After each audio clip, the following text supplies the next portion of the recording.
My name is Kendall Makamati with your Sports on AM News. Now, for the first time ever, there are two African countries in the round of 16 at the World Cup.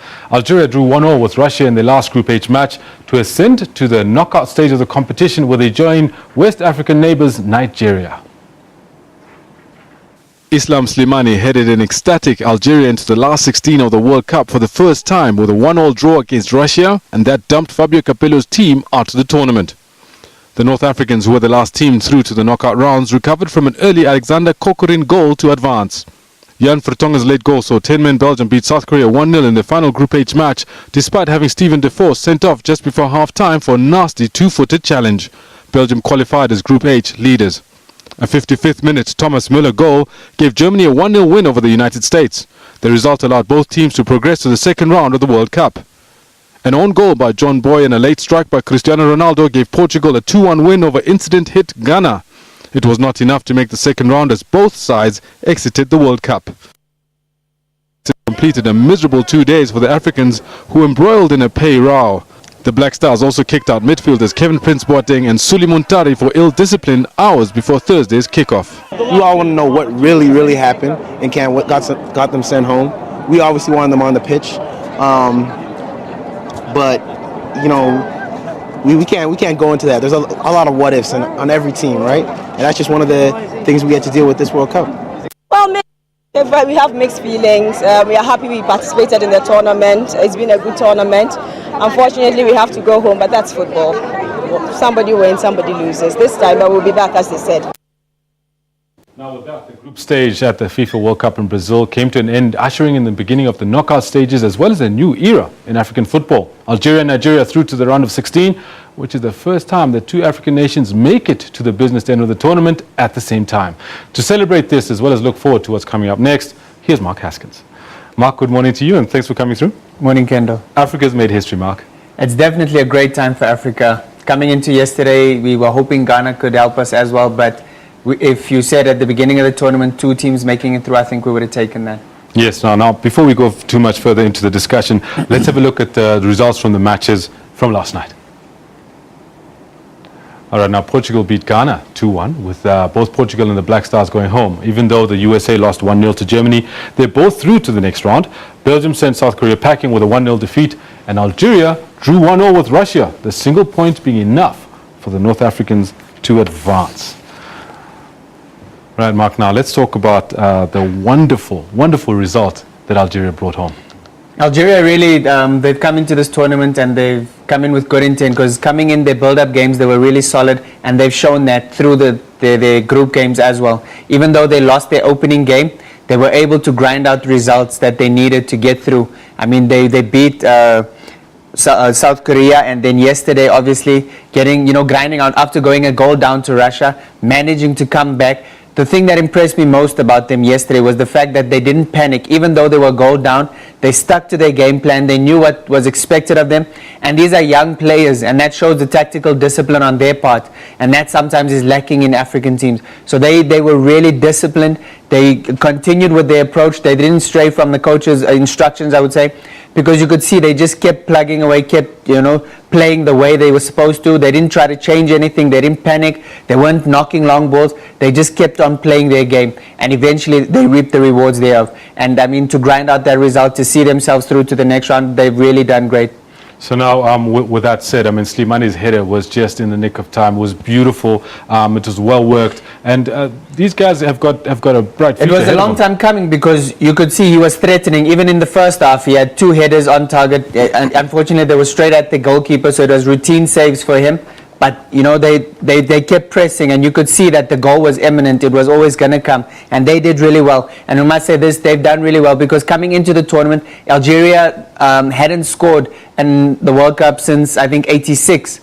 Or it was a long time coming, and so now to get through the group, I think they've scored 6 or 7 goals. And that just shows the resilience of these players. Yes. And this is a team that's going to be difficult to beat, even going into the second round. They've already made history, so they've already achieved a great thing by. It's the first time that Algeria has gone beyond the group stage, so they already they can count this World Cup as a successful one. But I can tell you, from the way they play, they still want to go further. No, it's very well done to them. And then the obvious disappointment Ghana's departure, it was always going to be difficult for Ghana, wasn't it? Well, coming into the tournament, it was already difficult for Ghana because they were in the group of death. So they were never going to have an easy time. And coming into last night's game, it was a mountain to climb for them because they'd only gotten 1 point from their opening 2 games. So they were obviously needing Germany to do them a favor, and they themselves had to then go on and beat Portugal. Germany did their part, but unfortunately Ghana, their preparation for this last game was marred by a lot of controversy off the field, with 2 of their leading players, their leaders, being sent home. We all know the story, Muntari and Boateng getting into fights within the camp and obviously being sent home. It was never going to help their cause. So what was a mountain to climb became Mount Everest, because now it made it near impossible for them to advance, because the morale of the team would have taken a dent just by the happenings off the field. And so it was always going to be tough for Ghana coming into this last game. Mark, having said that, we had the same thing happen with Cameroon as well. In fact, every tournament or so, there is the one African team that's got challenges with pay disputes and so on and so forth. We do hope that gets sorted and doesn't It get in the way. happens all too often with African teams. Yeah. It's literally the scourge of our football. And hopefully, administrators will now learn from this and make sure that they plan better going to future tournaments. Mark, so now that we're done with the matches for the groups, let's look at the final Group G standings, see what it looked like from last night's results, because we now know exactly who's going through. If you take us through this, Mark. Obviously, Germany qualified top of the group. They haven't lost a game. They drew 1 and they won 2. They go through on 7 points. USA go through on a better goal difference over Portugal. Portugal, they finish on the same 4 points, but USA go through on goal difference. And we said at the beginning, the 4-0 drubbing Portugal took at the hands of Germany was probably going to come back and haunt them, and obviously that's proved to be true. Ghana obviously will feel really aggrieved by the fact that they finished bottom of this group, when coming into the tournament they should have done a lot better. I think for me, where Ghana lost it was in the first minute of the opening game, when they conceded that goal in 29 seconds. That really set the tone for the rest of the tournament for them. And so unfortunately, from this group, Germany, USA going through. Right, and let's go through to Group H and see what came up in Group H, because that was quite an interesting result as well. I mean, you've got Algeria straight through. Yeah, this one gave us, obviously after the disappointment with Ghana, we're happy to see finally, getting 2 African teams going into the second round is a great achievement for Africa itself. Algeria did us really proud. The way they've played this group, I think they did themselves, they can feel proud of what they've done. Belgium beat them in the opening game, but they still managed to get the results they needed. 4 points enough for them to go through. Right, now, Mark, that's actually awesome stuff. We're really happy about Algeria. Well done, and congratulations to all Algerians out there. Now, Mark, did these groups play out to expectation? I think I would say this one, I expected Belgium and Algeria to advance, so this one maybe. But Group G, I wouldn't say as much, because coming into that group, not many people gave the USA much of a chance. But they showed that they had the right mentality coming in, and they really put up good performances. I mean, they could have finished top of the group. They were 30 seconds away from winning their opening 2 games, which would have been a huge feather in their cap. So, but they did really well, and I don't think many people gave them a chance in the group of death. Now, Mark, one of the things that I think everybody's waiting to see now is the round of fixtures as determined by last night's results, because now we're talking round of 16. Previously, we brought in the round of fixtures for Saturday and Sunday, but now we can look at a full fixture list for the Monday, the 30th of June, to see who's going to be playing who. And I know our director is going to be bringing it up just now, and the viewers can see it on their screens as well. Take us through this, Mark, in about a minute. This is really interesting, because obviously France come up against Nigeria, we knew that, but now it's been determined Germany will come up against Algeria in the top half of the draw. The great thing here is obviously the winners of these games play one another. So if the African teams can come through these 2 fixtures, if we can get a win from Nigeria and Algeria, we'll actually see an all-African quarterfinal, which would be amazing, because that in itself would guarantee an African semi-finalist, which would again be history for Africa, because that would be the first time we are getting African semi-finalists. So we are hoping and praying that these 2 African teams can do us proud. It's going to be difficult because these are 2 of the favorites. But this has been a World Cup of surprises, so let's hope it continues to do so.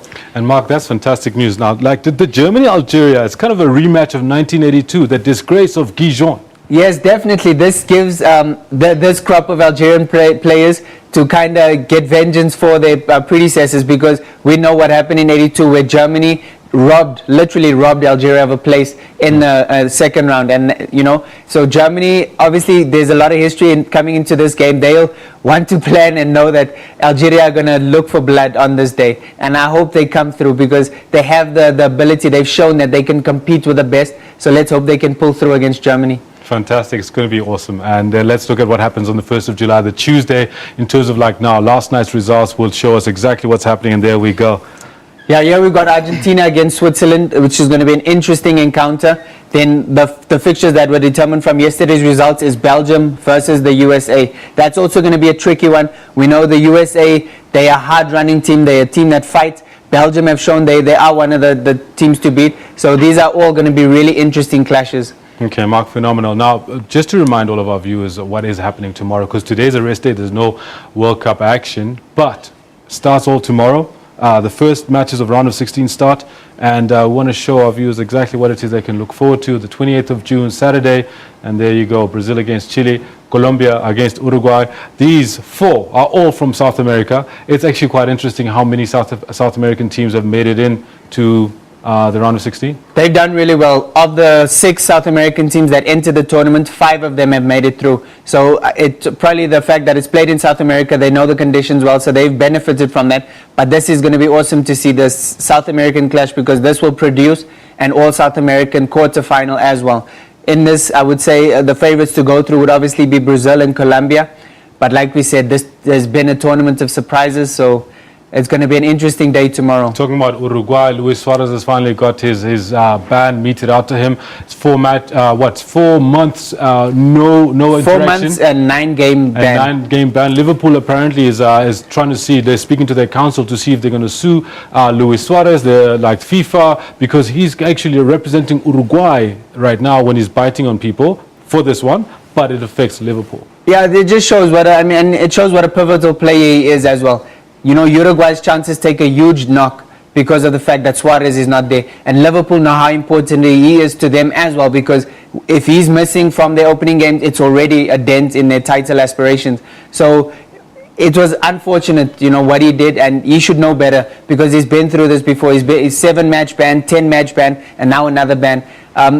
Colombia are now favorites because Suarez is missing.